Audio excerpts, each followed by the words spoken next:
absolument que je te parle de cet homme à part.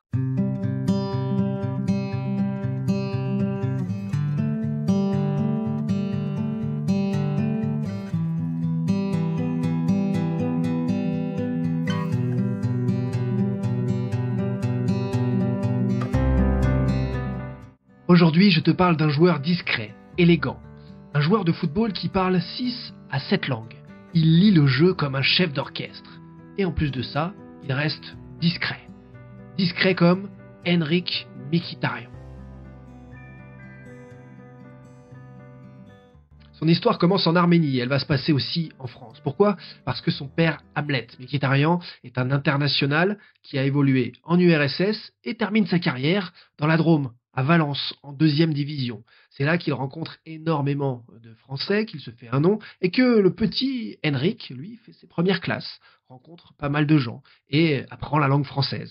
Il découvre donc le football très tôt en France, avant de revenir en Arménie, et Henrikh Mkhitaryan va avoir cet appétit glouton pour les cultures, le monde, la vie. Pourquoi ? Parce qu'il a été victime d'une tragédie familiale, il faut le dire. C'est ce que l'on souhaite justement à personne, le décès de son père, jeune, 32-33 ans. Hamlet Mkhitaryan décède d'une tumeur. Et forcément, quand on est si jeune, que l'on perd la trace de son père, eh bien, on a certainement en soi cette terrible fissure et à la fois aussi l'envie de le rendre fier là-haut.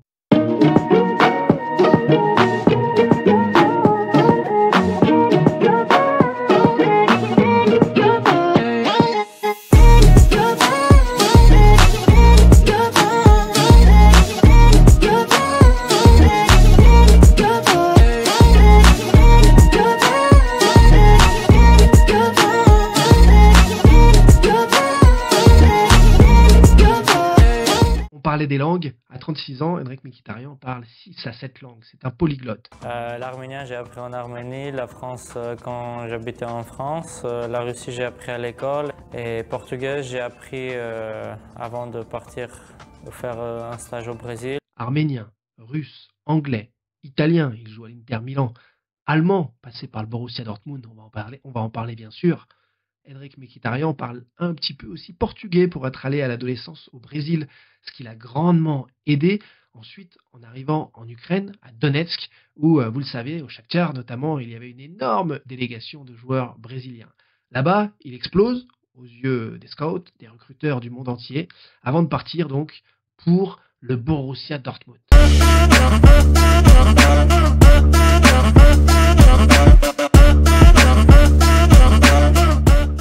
Vous vous doutez bien que je ne suis pas spécialement un supporter de Borussia, mais il fallait suivre absolument les premiers pas d'Henrikh Mkhitaryan dans un grand championnat européen. En 2015-2016, il va fracasser de son talent le monde entier. 32 passes décisives, 23 buts en à peine plus de 50 matchs, il est élu meilleur joueur de Bundesliga. Largement mérité. Son entente avec Reus, avec Aubameyang, explose là aussi aux yeux de l'Europe. Henrikh Mkhitaryan, la fusée, est lancé dans un poste de milieu offensif, ailier, 10, deuxième attaquant. Il éblouit les recruteurs et les fans.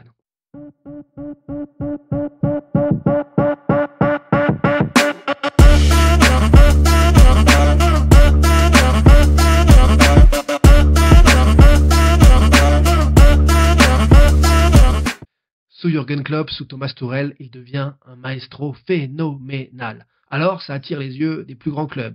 Manchester United fonce sur lui.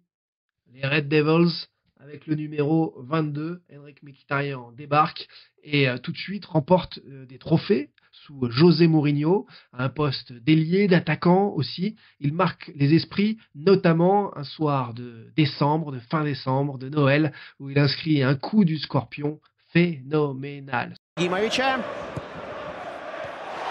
какой! На самом деле, потому что Мхитарян так бил спеца. Мхитарян действительно абсолютно феноменально. Son entente avec un certain Zlatan Ibrahimovic est bonne, mais avec José Mourinho, il y a quelques tiraillements. Ça n'empêchera pas José Mourinho, l'illustre portugais, la légende du coaching, d'aller l'appeler à l'AS Roma plus tard parce qu'il n'est pas rancunier du tout et que finalement les grands esprits se rencontrent. À Arsenal, chez les Gunners, où il arrive pour remplacer Alexis Sanchez, en effet, il y a des hauts, des bas, mais ça va aussi avec les résultats de l'équipe. Il ne peut pas faire de miracle, mais réalise des performances très respectées là-bas encore.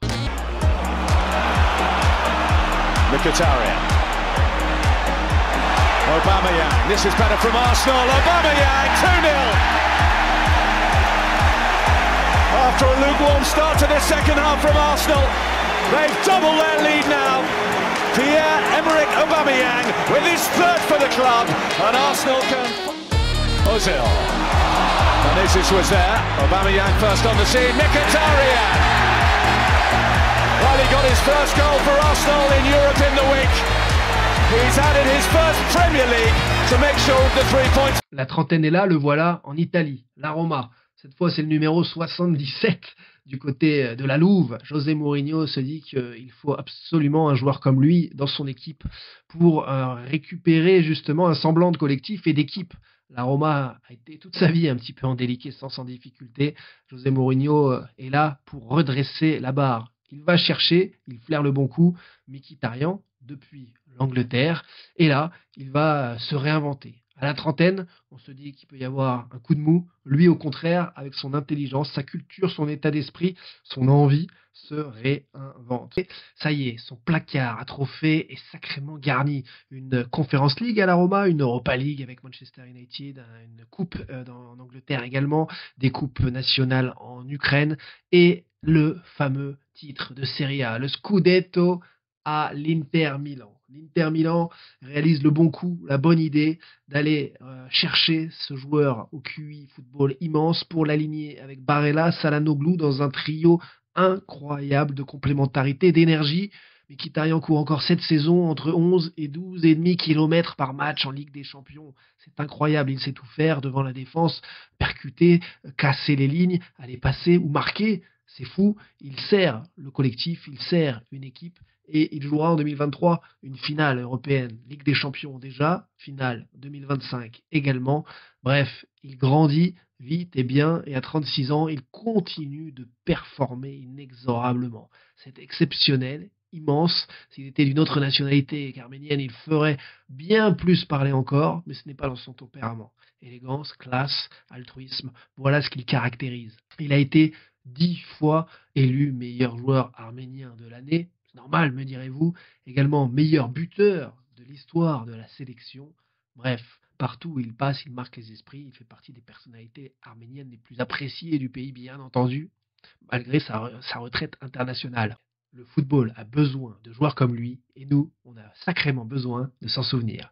Alors si tu as aimé cette histoire d'un footballeur hors norme, n'hésite pas à liker, partager, active les notifications, et on se retrouve très vite pour de nouvelles histoires foot. Prenez soin de vous et des autres.